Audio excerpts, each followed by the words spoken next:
Okay. Magnetic force and centripetal force. Let me give you a recap of what we were doing in the class yesterday. Mm, okay. Okay, I remember when I was student, I always wished that there should something be that class is cancelled or something. But uh, Yes, exactly. okay, so that's we don't want to cancel it ourselves. We want good things to happen to us rather than we doing the good things to ourselves.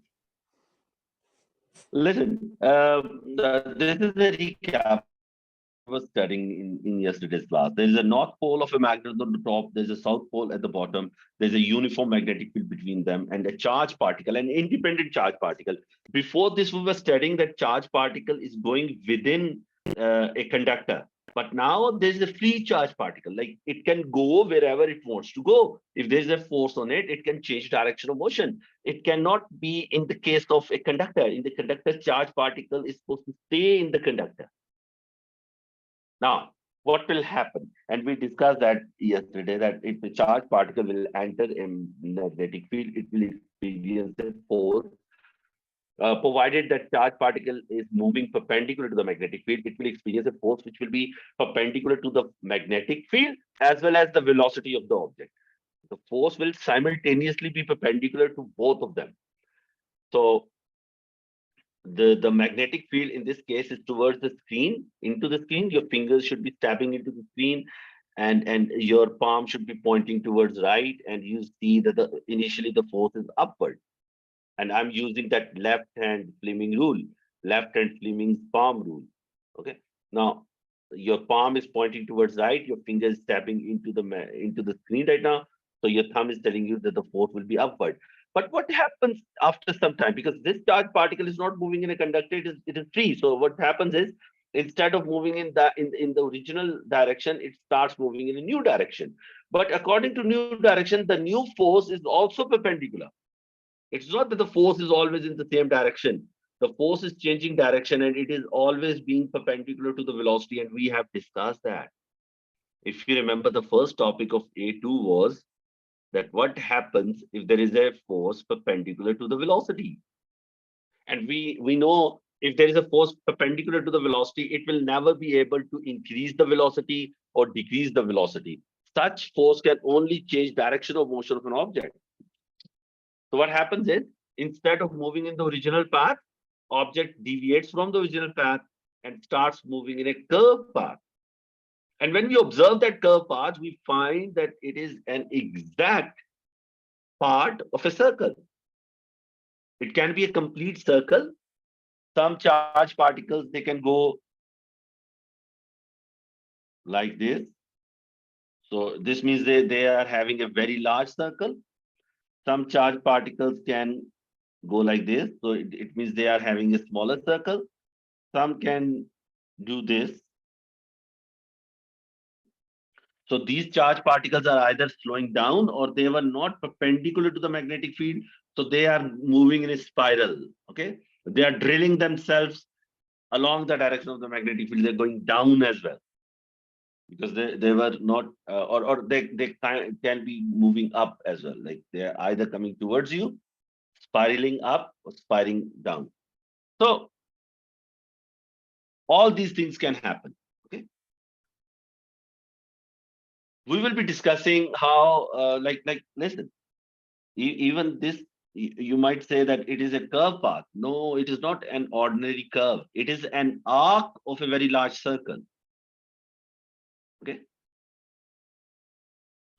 Now, the force on a charge particle when it goes into a magnetic field depends on the size of the charge on the charge particle, its velocity, its magnetic field density, the magnetic field density that it is moving in, and angle between the velocity and the magnetic field as well. Okay. So when we connect them all, we get force on a single charge particle is BQV sine theta. Okay. Now, when charge particle goes into a magnetic field and moving perpendicular to the magnetic field, it moves in a perfect circular path. I have used word perfect circular path.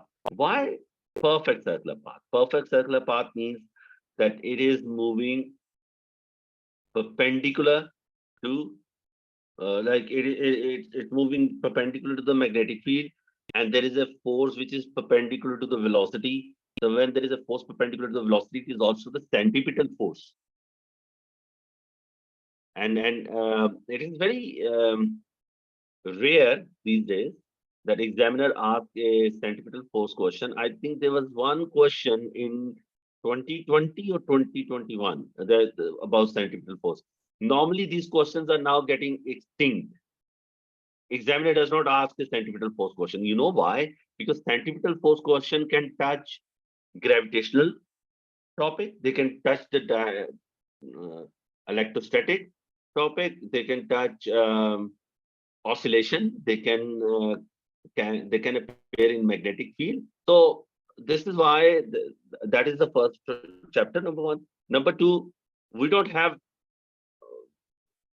very recent questions of circular motion. The reason is that examiner does not give circular motion question. He mixes it with the gravitation or magnetic force question. Now, there is one more mix that we will be doing today. Magnetic force is equal to centripetal force. And we are taking a case of where the charge particle is perpendicular to the magnetic field. If a particle moves perpendicular to magnetic field. The reason I'm using perpendicular is that I want to get rid of that sine theta part, okay? For the simplicity, it will be B QV equals to MV square over R. Okay. So I need two expressions, and you have to find them and then share with me. I need an expression for R, and I need an expression of Q over M.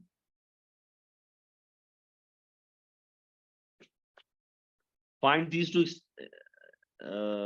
expressions and share your working. You can share the picture of your working with me in the group. So these are the equations that you can find.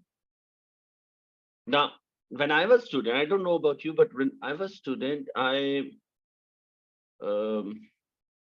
always thought that how do we measure or how do we know that electrons can move up to 1/9 of speed of light? And if they can, how can we find their speed? How do we know that a charged particle, alpha particle emitted from a nucleus has so and so speed? Like, do we do that distance divided by time thing over here? Answer is no, we don't. That we cannot measure, like we can now, but that is not how we do that. Like there are easier way of measuring speed of a charged particle. What we do is uh, another more accurate way is coming your way, but this can also be used if we know the strength of the magnetic field. If we can find out the radius of the curved path charged particle is moving at, and if we know the mass of the charged particle, we can use that data to find speed of the charged particle in the magnetic field. Now,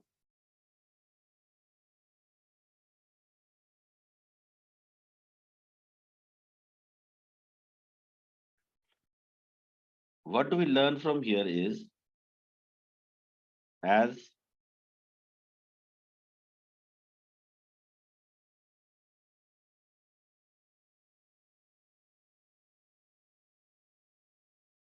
as m over bq is constant,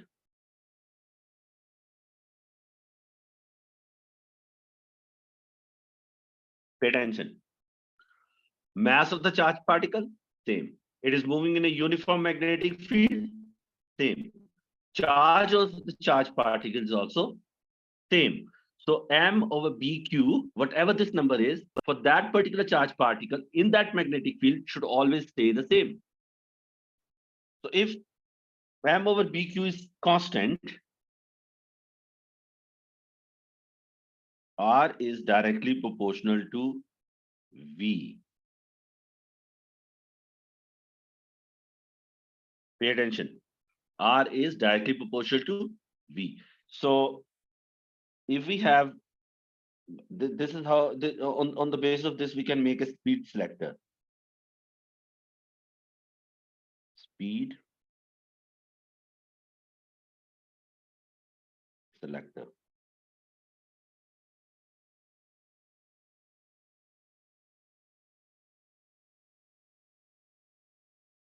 If we have a uniform magnetic field like this,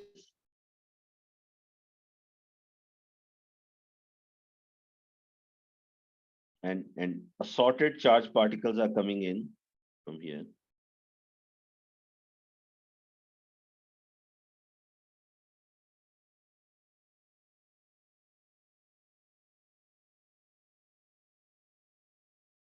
Assorted charged particles.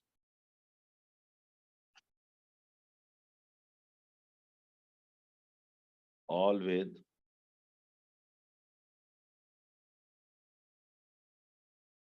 same mass. Actually,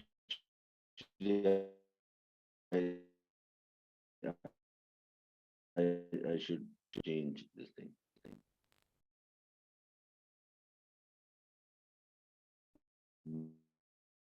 Moving charged particles, all with same mass and charge,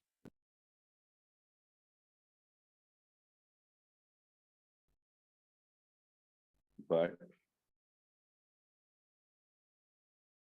sorted speeds. So they have different speeds, but they all have same charge and they all have same mass. So what happens is when charged particles, there is a magnetic field here. This is a magnetic field.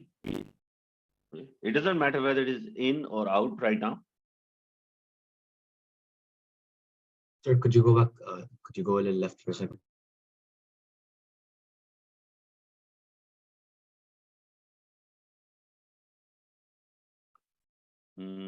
Is that okay? Yeah, okay, thank you.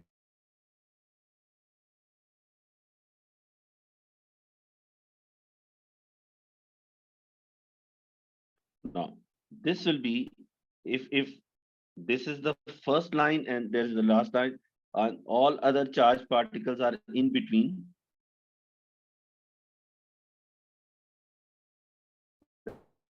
Then remember, this one will be the slowest, and this one will be the fastest. Because which one has the bigger radius of curvature? Which one has a bigger radius of the curvature? Which one will be moving in a bigger circle? So if this is x and this is y, then y should be moving in a bigger circle. So y has a bigger radius than x. Now,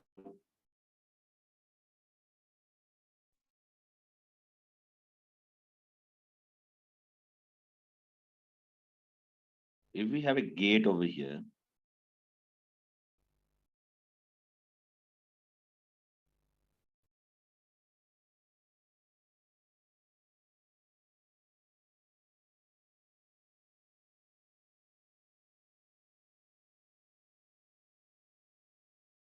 Okay, and we can move the gate here and there.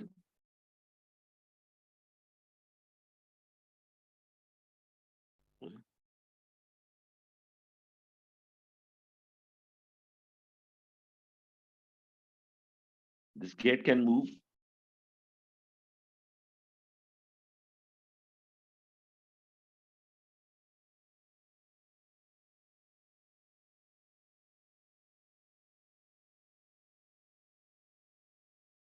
Forward and backward. So this is a single gate with one opening.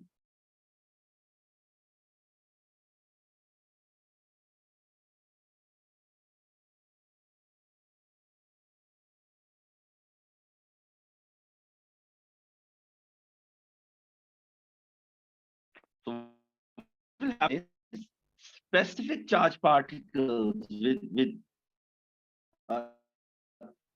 one particular specific speed will manage to come out.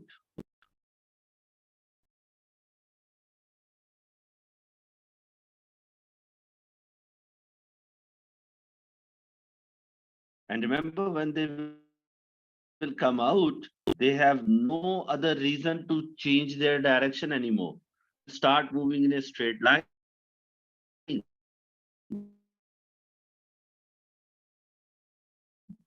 As soon the charged particles they come out of the magnetic field, select it,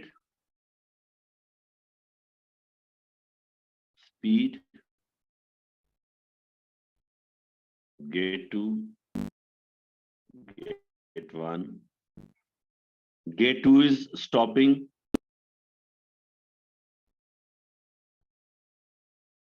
too fast.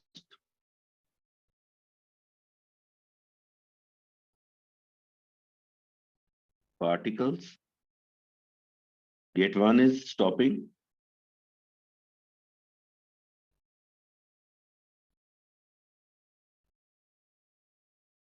too slow.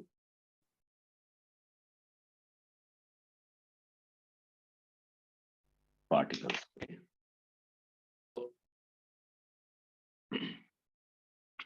Charged particles are they go into the magnetic field, they move, and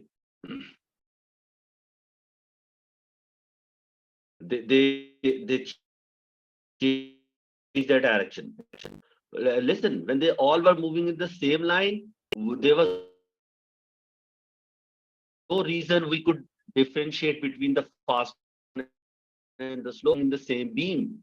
But now when they go into the magnetic field and they deviate from the original path and they move in the different radii with any particular speed,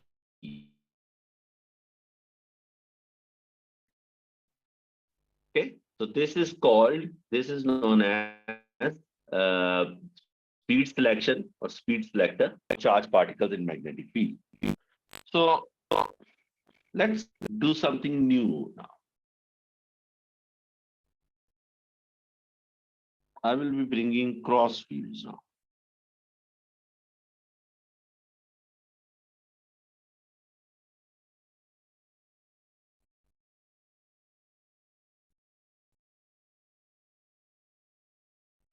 What are cross fields?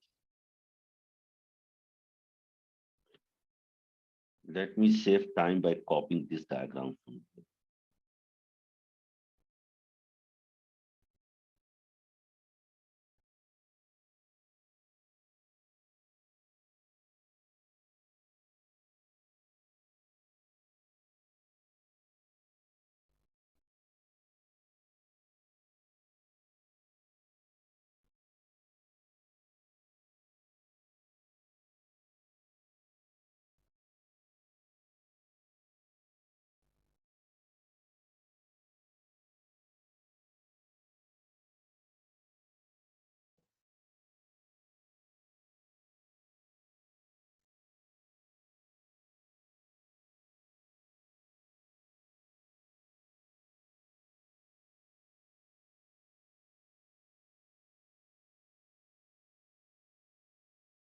Okay. Now we have another plate here.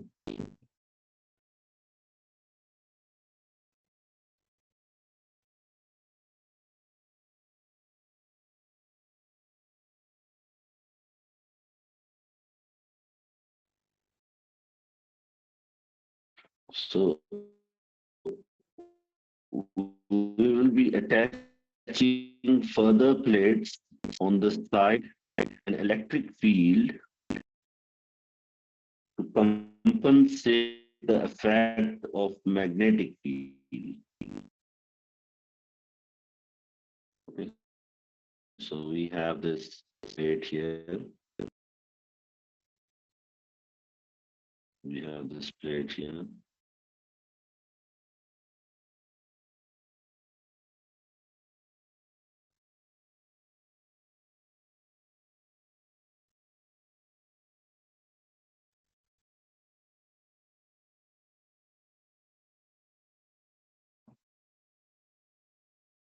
Hmm. Okay, let's follow again. And this is the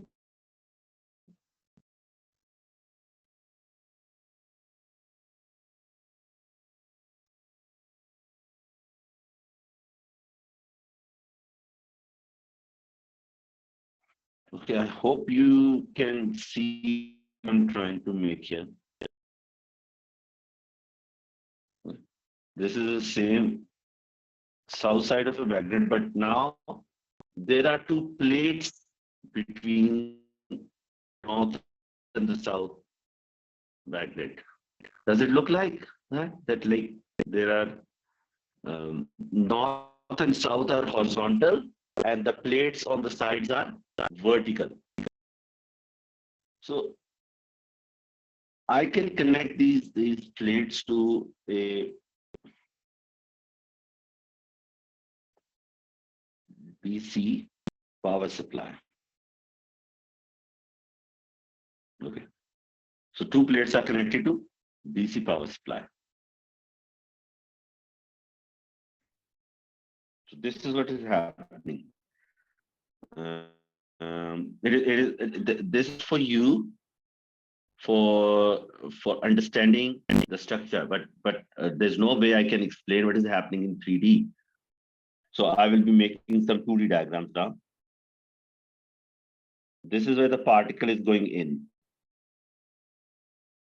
Okay. Now,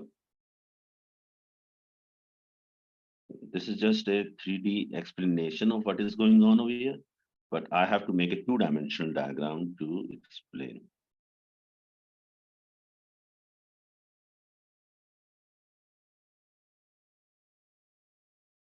So this rectangle is showing the magnetic field. This rectangle is representing one plate. This is the other plate.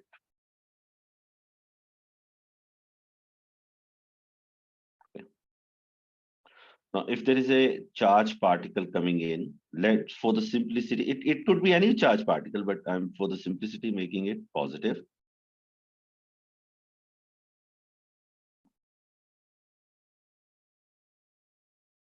A positive charge particle is coming in. There is a magnetic field. A cross magnetic field means it is into the plane of the paper right now. So if there is a magnetic field into the plane of the paper, and there is a charge particle which is moving to the right, what should be the direction of magnetic force on this charge particle?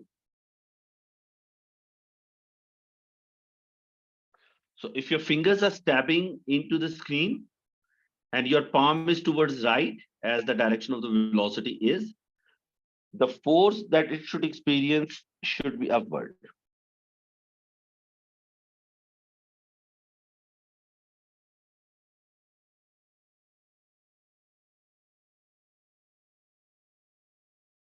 So force is upward. And remember, this is magnetic force. I will name it Fm. Okay. And don't forget it is a positive charge.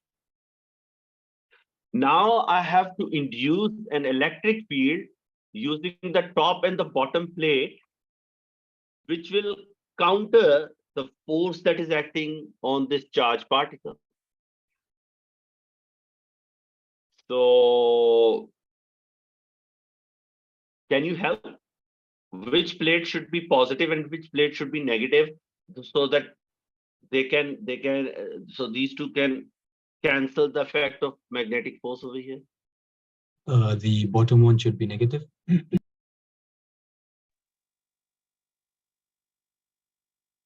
The upper one should be positive and negative.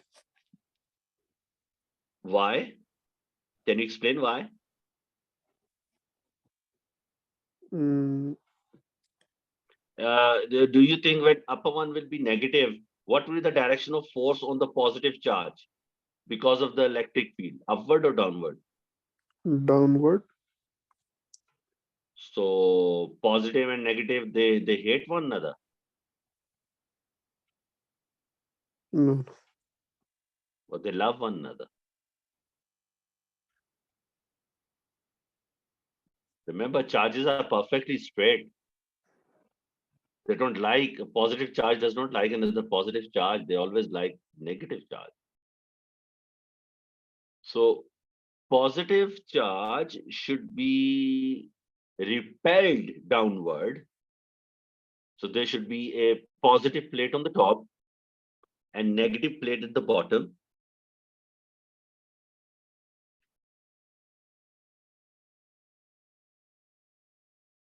So there should be a positive plate on the top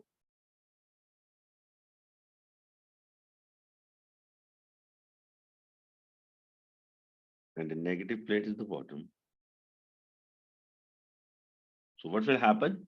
This will produce an overall downward electric field, and electric field always exert a force on positive charge along its own direction. So that will produce an electric force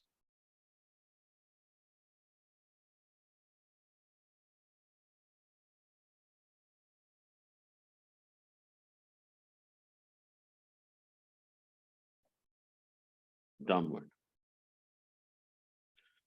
So here we have a screen.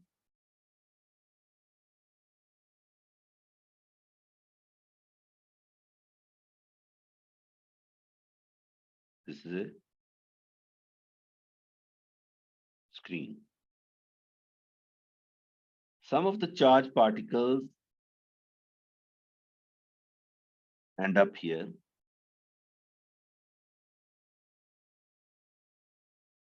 X. Some end up over here.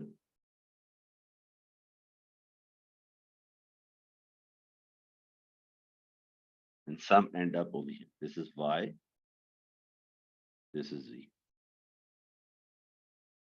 Now, what is the story for the particle X? What is the story for particle X?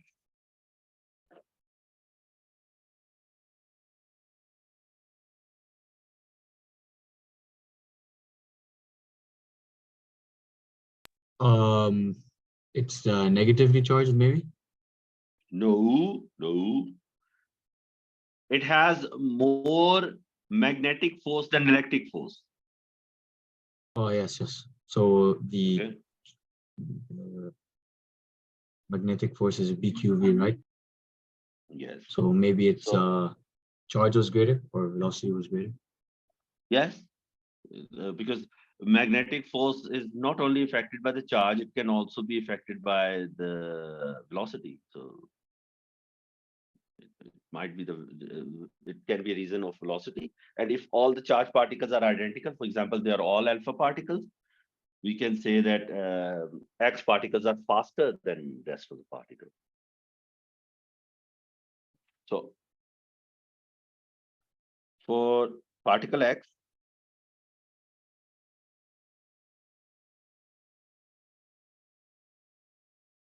magnetic force is more than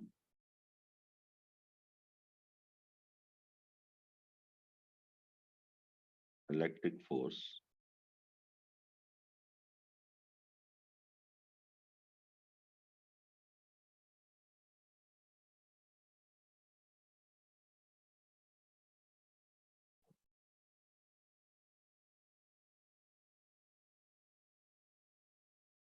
now what about particle Y? For particle Y, magnetic force is less than electric force.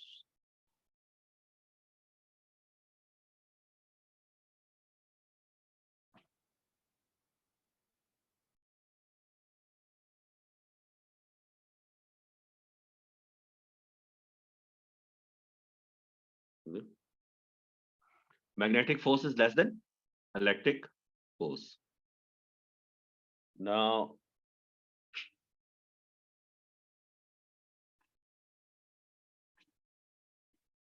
what about particle Z?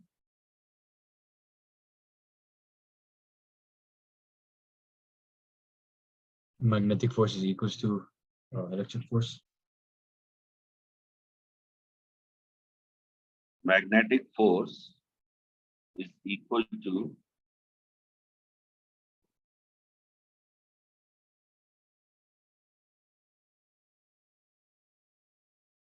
electric force. Now, remember,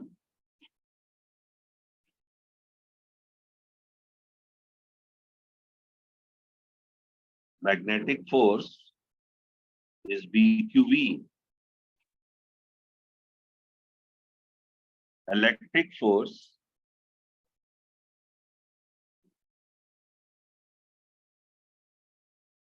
is EQ.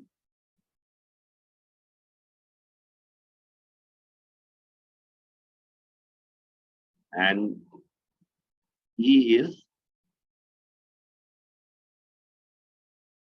potential difference divided by distance.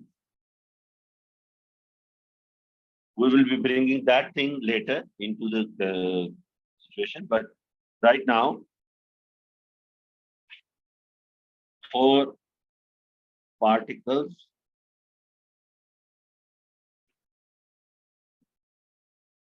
ending up at the BQV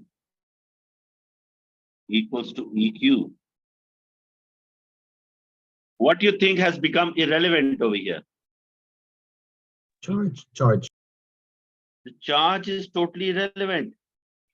Whether charge is more or charge is less, charge is positive or negative, doesn't matter. It is totally irrelevant.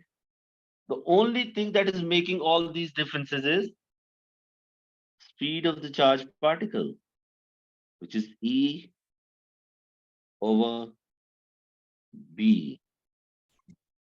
So this is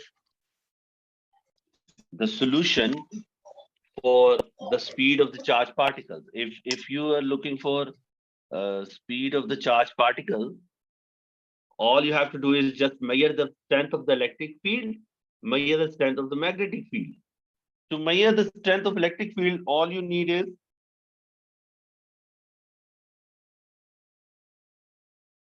use. Assalamu alaikum, sir. Wa alaikum assalam. Sir, I've been trying for the last past half an hour to enter, but Zoom keeps telling me error, error, error. I even sent you a screenshot. Listen, No, sir. I have to repeat. I have to repeat because this part might not be recorded. So we have reduced the formula to speed equals to electric field strength or